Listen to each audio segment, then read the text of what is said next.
5 साल पहले बांग्लादेश के कोमिला नामक स्थान पर दुर्गा पंडाल में दुर्गा मां की मूर्ति के पैरों के नीचे एक मुस्लिम द्वारा कुरान रखकर हिंदुओं के कत्लेआम की भीषण साजिश रची गई थी। इसे षड्यंत्रपूर्वक हिंदुओं द्वारा ईशनिंदा बताया गया। 500 से ज्यादा हिंदुओं के घर जला दिए गए और 23 से ज्यादा हिंदुओं का कत्ल हुआ। सीसीटीवी फुटेज की जांच हुई। एक मुस्लिम युवक खुद ही कुरान लेकर पंडाल में जाता दिखा। पंडाल के सीसीटीवी से खुलासा हुआ कि एक मुस्लिम युवक ने कुरान रखा था। उस समय शेख हसीना सरकार थी। फिर उस युवक से जब कड़ी पूछताछ हुई तब उन्होंने बताया कि बहारुद्दीन नाम के एक व्यक्ति ने 50,000 टका देकर कुरान रखने को कहा था। फिर बांग्लादेश पुलिस बहारुद्दीन को खोज रही थी। बहारुद्दीन का कोई पता नहीं।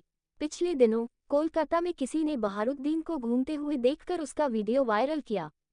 फिर आज सुबह कोलकाता पुलिस ने आतंकी बहारुद्दीन को गिरफ्तार किया, किंतु बहारुद्दीन सहित उसकी पत्नी, उसके बेटे, उसके माँ बाप सहित इसके परिवार के 8 सदस्यों का भारत का आधार कार्ड, राशन कार्ड आदि सारे भारतीय दस्तावेज भारत में गांव-गांव में मजहबी स्थलों की आड़ में बन चुके गजवाए हिंद के अंतर्राष्ट्रीय जिहादिक नेटवर्क ने बनवा दिया है और सरकार तथा शासन को इसकी भनक तक नहीं हुई, क्योंकि धर्म के मामलों में अक्सर सरकारें अपनी मजबूरी मानकर धर्मनिरपेक्ष बनी रहती हैं।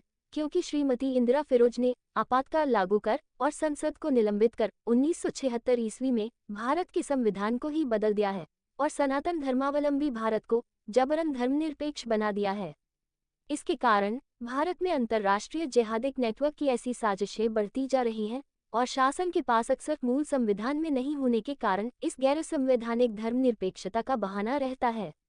ऐसी विषम परिस्थिति में इस विकट होती जा रही गजवाए हिंद की साजिशों की समस्या का एकमात्र निदान है कि भारत को 26 जनवरी 1950 को अंगीकृत भारत के मूल संविधान की भावनाओं के अनुरूप ही धर्मचक्र प्रवर्तक सनातन भारत राष्ट्र घोषित किया जाए और इसके कर्तव्यों में शामिल किया जाए कि ताकि शासन को संवैधानिक प्रावधानों से यह स्पष्ट रहे कि वह सनातन भारत राष्ट्र सनातन धर्म की शाखाओं जैसे कि सिख, जैन, बौद्ध और हिंदू के हितरक्षक की भूमिका निभाएगा, न कि विकट परिस्थितियों में भी धर्मनिरपेक्ष बनकर चुप बैठा रहेगा।